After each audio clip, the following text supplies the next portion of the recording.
Welcome to the channel, folks. My name's Shane. We're here in the beautiful city of Osaka in Japan. We're here to check out a brand new full-frame mirrorless camera from the folks at Panasonic. This is the LUMIX S9. Now, this is a very small and compact body for a full-frame camera that gives us all of the power found in the S5 Mark II. So if you're looking for a smaller form factor body, gives you excellent stabilization, image quality, autofocus, all the great stuff we've come to love about the S5 Mark II, then I think you'll get a kick out of this. Now, this is designed for content creation. It does have some limitations, but overall, I think considering what it can do, you're in for a treat. It also shoots 6K open gate. Crazy.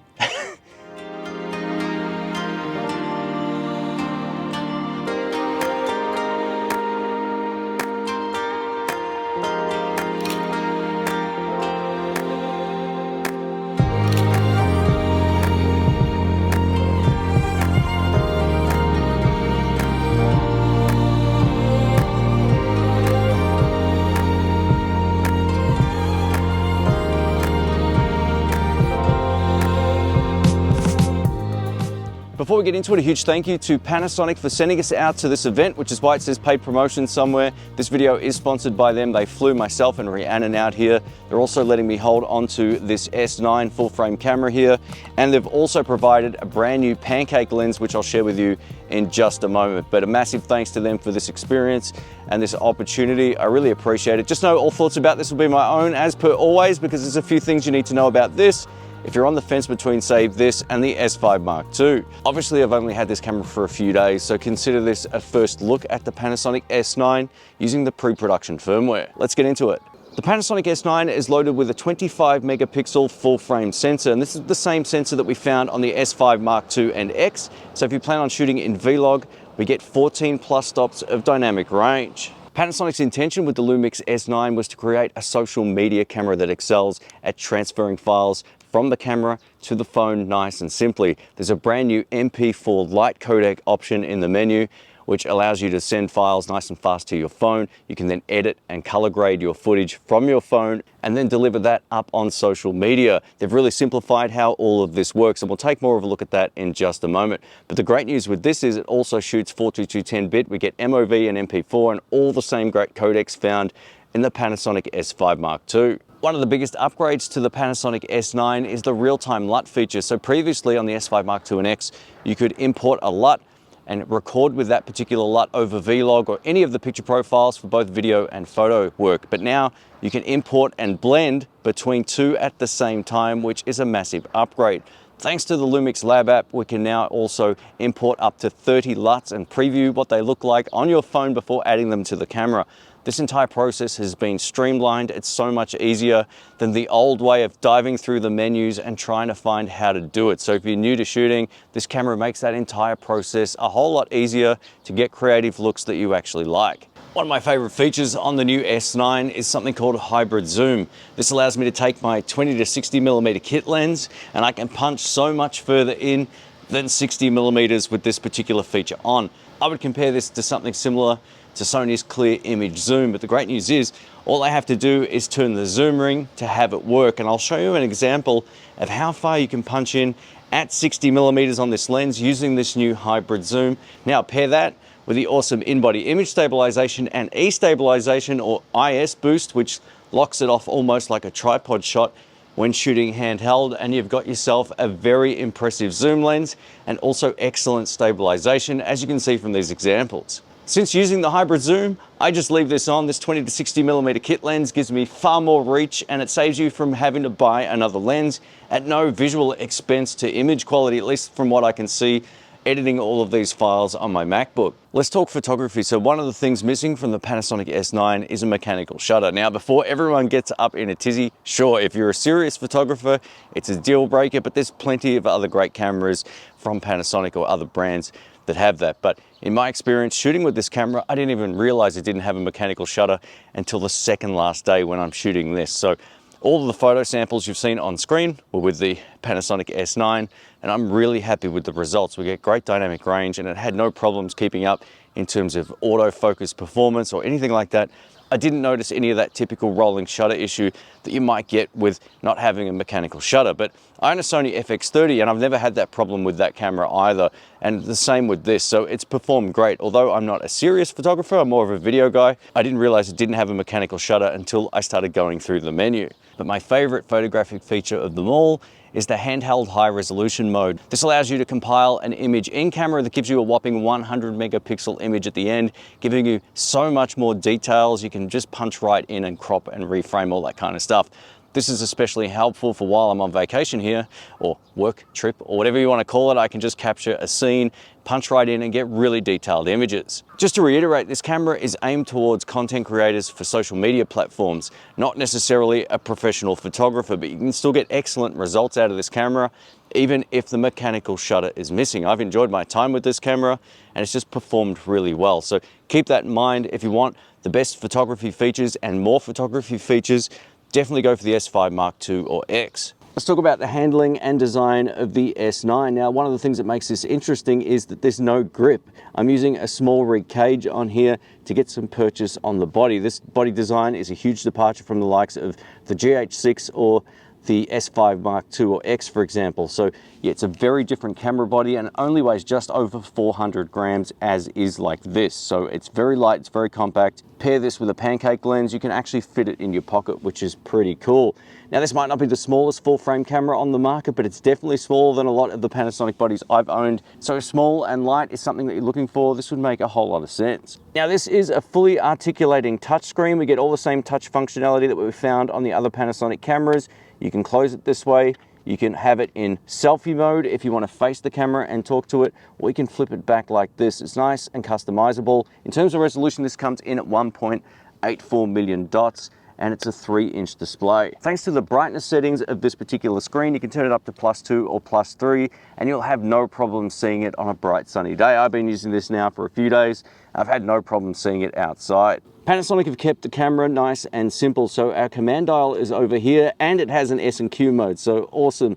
No one wants to deal with the variable frame rate mode anymore. That just makes it so much easier than the old way found on some of the older cameras, as a flock of birds just go over my head. So our shutter is here, we get a red record button as well, and this front wheel has a nice amount of tension on it, so no problems there whatsoever. When it comes to the hot shoe here, it doesn't look like it's going to support the DMW XLR audio adapter from Panasonic. There's no terminals on the inside here, and I'll show you some close-ups of that. So yeah, I wouldn't expect this to work with that, just given what it looks like. In terms of ports, we get a micro HDMI and a USB-C. Now, the USB-C can be used to charge the camera, but in my tests, at least as of right now, you can't have the camera on and charge at the same time, which will give the advantage to something like the S5 Mark II or X. The Panasonic S9 runs on the same battery that we find in the S5 Mark II or GH6. This is the BLK22, which is fantastic. So if you've got a few of these laying around, you'll be good to go. And our single SD card slot is in the base of the camera. Now, if you know the channel, you know I'm a huge fan of having dual media card slots on any camera, because if you're shooting something very important, you never want to lose those particular files. Now, the great thing about the S9 is that thanks to the wireless connectivity to the Lumix Lab app, and if you're shooting in that MP4 Lite codec option, you can actually back up everything on a phone or tablet.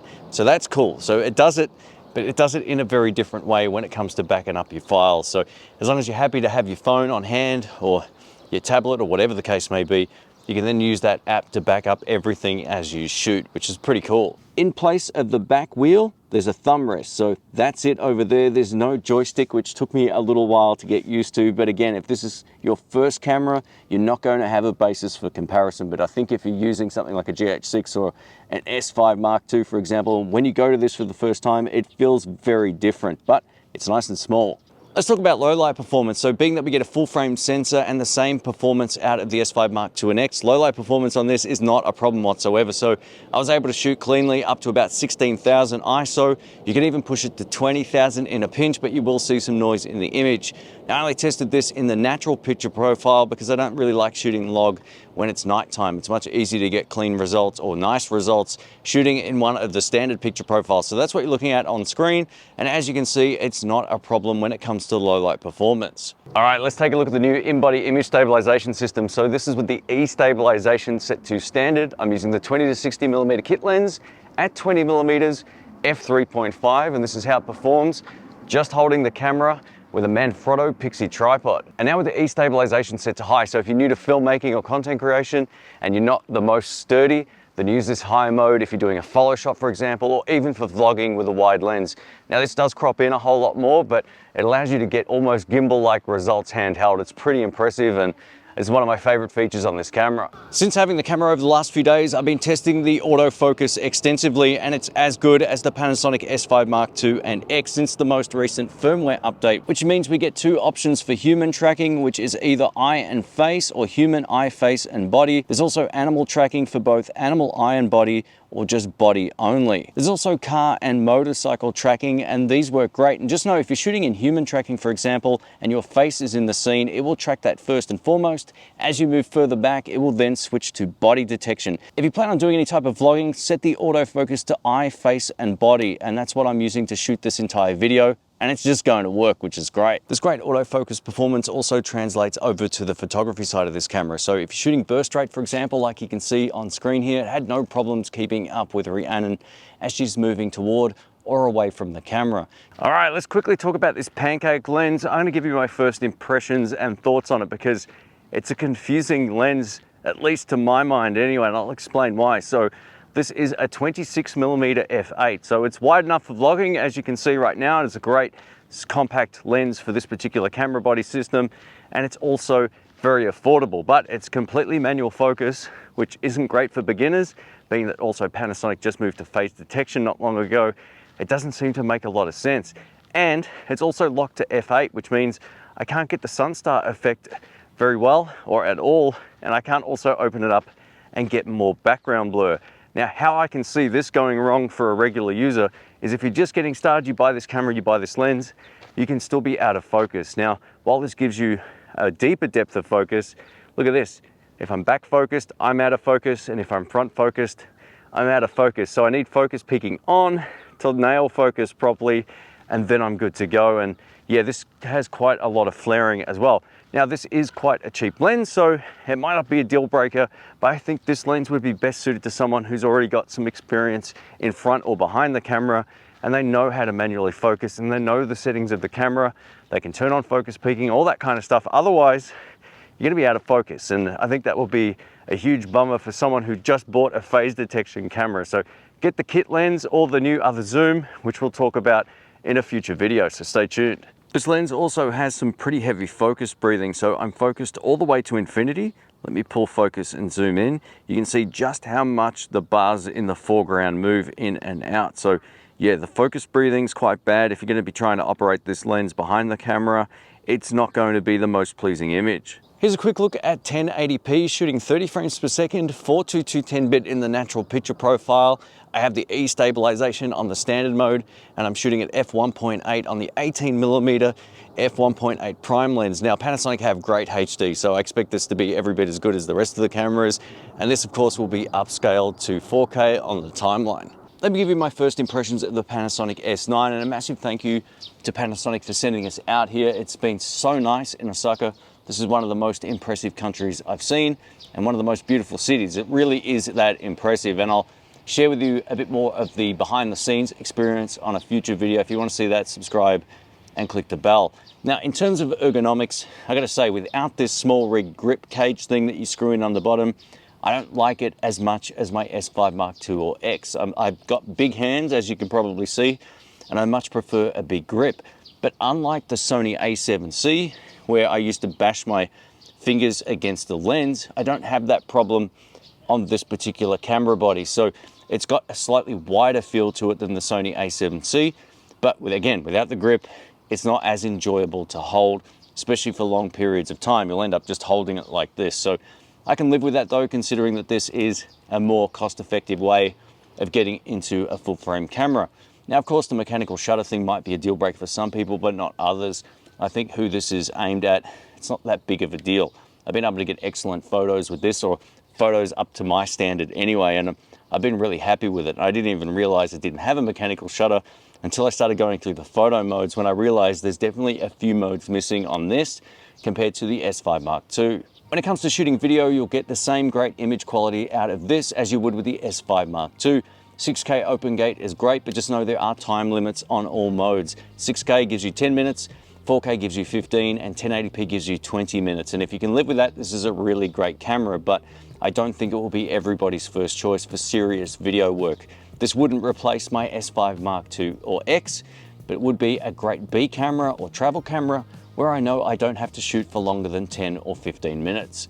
One of the big takeaways here is the body design. It's great to see Panasonic doing something different and appealing to a different market. This is very similar to those rangefinder style bodies that you might find from like Leica and all that kind of stuff. So if you're into this sort of style of body, then you get a kick out of it. And if you're not, there's always the S5 Mark II and X. And I think having more cameras from any particular brand is a good thing because it opens up more opportunities for people to get into a system that they enjoy shooting with. But again, for travel, I've had a whole lot of fun with this. And lastly, a huge thanks to Panasonic for letting us be a part of this LUMIX Global Summit. This has been an unforgettable experience for myself and Rhiannon.